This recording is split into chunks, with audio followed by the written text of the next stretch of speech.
Hi there, my name is Dr. Matthew Standridge, and I am an implant dentist here at Golden Rule Dental Group located in Yates Center, Kansas, and then we have our satellite practice located in Fredonia, Kansas. And I wanted to record this video to kind of explain the different tooth replacement options that one has if they're missing a tooth or missing multiple teeth. And so what I've done here is I wanted to give some information because what a lot of my consults want is basically to know three things. They want to know who I am, what the office is about, they want to know their treatment options, and they want to know basically what's it going to cost. They want to know about roughly time and money. And so I wanted to shoot this video for people who are interested in that and give people information on the front end. So then they can decide, kind of get an idea of what makes the most sense for them.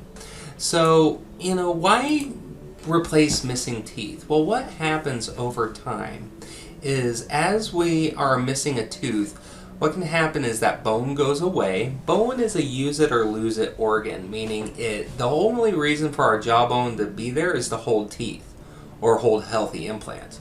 And if that bone, if that no longer has a purpose, that bone goes away over time. And then also what can happen is if a tooth is lost in the middle of the arch, other teeth can start falling into that space, almost like taking a book out of the middle of a loaded bookshelf and everything else just kind of falls into that new space. That can happen over time as well. So traditionally, when we're missing a single tooth, there traditionally are three different treatment options for that.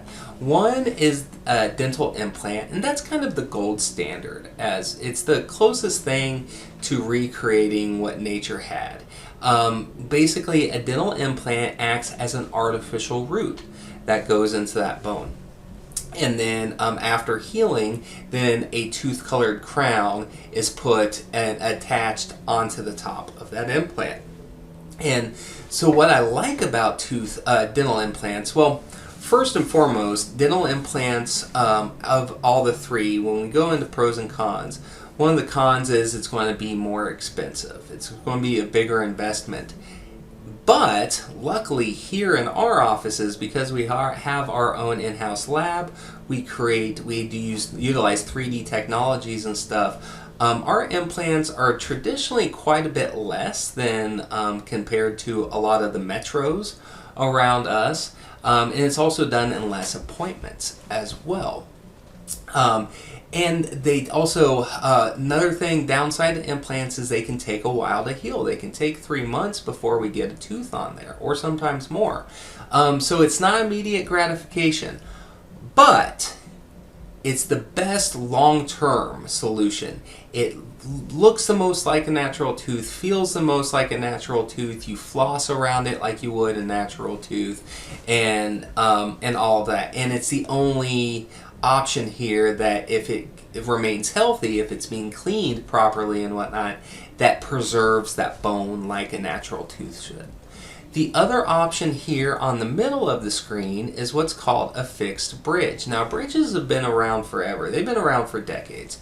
And it's been traditionally, before implants, that was the gold standard as far as replacing a tooth. But what a bridge is the teeth next to that space are prepared down for crowns, and then a bridge are 3 crowns fused together. And so there's a crown that goes into that floating space there to fill in that space. So just like if we drive over a bridge on the highway, there are supports at the end of the space and then it floats in the middle. Well, that's kind of how a bridge works here. We have supports at the opposite ends of the space, and then we have this connected piece right there in the middle. So the nice things about it is it doesn't come out, and then also it's a lot less turnaround time from start to finish. It'd just be a couple of weeks, but before you have the final bridge in there. But a downside to them is they're harder to clean, and the study, depending on the study that you look at, the average lifespan is about 10 years. And the reason being that they have to sometimes get replaced or they break down is because people get cavities up under them because they're not adequately cleaning them properly. So that is something to consider. And then also, how I describe it is it's creating a one-tooth problem, the missing tooth. It creates a one-tooth problem and turns it into a three-tooth problem. And so because you're now relying on the teeth next to that space as well. So bridges are still a great option. I do tons of them, but if we can, implants are my preferred. And then lastly, there's the partial denture. So it's going to be the least investment. Also, it's not going to take a whole lot of time from start to finish, but it has the most compromised aesthetics and function. It's still removable. You take it in and out, and it qualifies onto the anchors of those of surrounding teeth, so there can be hard to clean, and it can wear those adjacent teeth out, those anchor teeth out, a little bit faster. It can feel a little bit bulkier, and then also we still don't get that bone preservation as well. So over time, that bone and gum will continue to shrink away, and then that leads to fit issues with the partial and all that stuff. So partial dentures are the least expensive option. They're the least investment, but at the same time, people have to understand what they're signing up for with those. So this is just a video showing how we utilize 3D technologies to digitally plan the implants done in our office. We take a complementary 3D X-ray that goes around the head and allows us to see the bone volume in all dimensions. And I can digitally place an implant exactly where I want to, and I'm ensuring that we have enough bone, or if we don't, I can plan on grafting procedures to build backbone and all that stuff. So, and then I'm able to 3D print surgical guides that help me come surgery time actually place that implant right where I planned it digitally. So this is cutting edge stuff, and we're just super excited to bring that level of care to our area. Next, I want to show you again the kind of the steps of an implant. So after an implant is placed, then oftentimes we will put what's called a healing cap on, and that's what this shows. Let me bring up my laser pointer here. So 2 implants were placed right here, and they have these little healing caps. What these are gum trainers. They're shaping the gums for the future crown that goes onto that implant, so that way the teeth look like they're coming naturally through the crowns. You don't want this.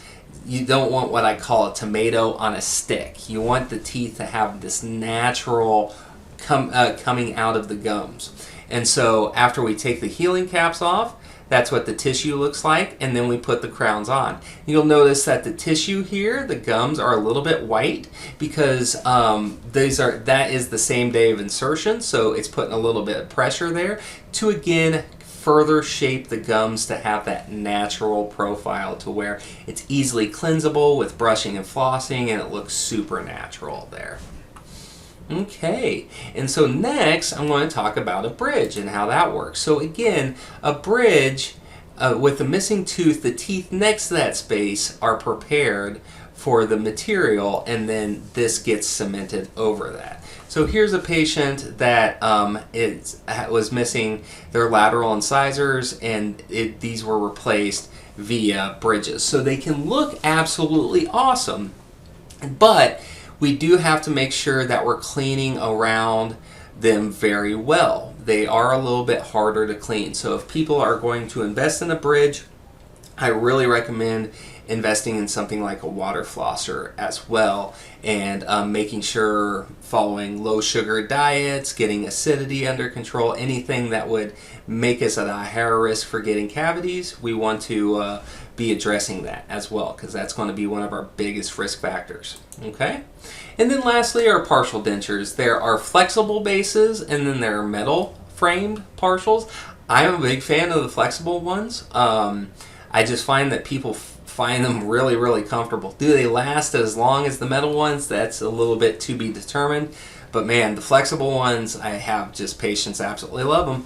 But this patient had a partial, was missing their back teeth back here, and so this is a partial that fit in to give them function back here. Now, adhesives are still needed a lot of times for some of these styles of partials. Also, they have metal showing in this one. The nice thing about the flexible ones is there's no metal, but here they have metal showing, and so aesthetically that's a compromise. But these are all things that we want to make sure that you're aware of. And then as far as implant comparisons, so one thing that we do is our prices are very competitive comparatively to a lot of the metros around us, and we give a lot of extra value. So like if somebody comes in for an evaluation, I'll gladly do a complimentary cone beam for them. And so a lot of places, the average cost of the 3D scan is $300.